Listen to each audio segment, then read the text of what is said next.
আবার সেই ইয়াসিন দলীয় সেরা বলার, এবার কিন্তু শর্ট বল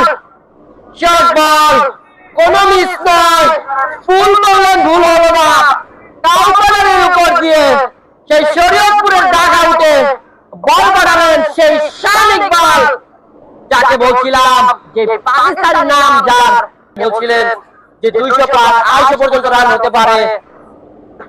এবার কিন্তু আবার শর্ট ফুল করলেন ও বল সেই ডিভিশনাল অঞ্চল দিয়ে সেই স্কুলের ছাদে পাঠালেন শান ইকবাল। তিনি কিন্তু আজকে সেই রাফসান রাকিবের ভূমিকা পালন করছেন, অনেকটা রাফসান রাকিবের সেই খেলাটাই তিনি ধরে রাখছেন। 18 বল থেকে কিন্তু ব্যক্তিগত 40 রানে পৌঁছে গিয়েছেন এই শান ইকবাল। আপনাকে আমি যাচ্ছি, কোথায় আপনি 100 টাকা নিয়ে আসেন, আপনার 100 টাকা অপেক্ষা কিন্তু আমি অভিরাট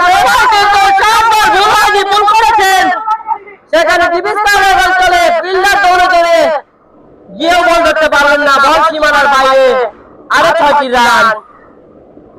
আজকে যেন এই শান ইকবাল এমকে মাহফুজ খান কমেন্ট করেছেন আগুন আগুন, হ্যাঁ তাই কিন্তু এই শান ইকবাল কিন্তু আগুনের মতো জ্বলতে উঠছেন। 20 বল থেকে 46 রানে পৌঁছে গিয়েছেন, সেই রাফসান রাকিবের মতো ব্যাটিং করছেন বিধ্বংসী ব্যাটার শান ইকবাল। আবারও ইয়াসিন অফ স্টাম্পের বাইরের বল, লাফিয়ে উঠা বল, দেখে শুনে খেললেন, একটি রানের জন্য জায়গার পরিবর্তন। এরই সাথে 11তম ওভার সমাপ্তি, 11 ওভার শেষে শরীয়তপুর দুরন্ত পায় 141 রান 3 উইকেটের বিনিময়ে।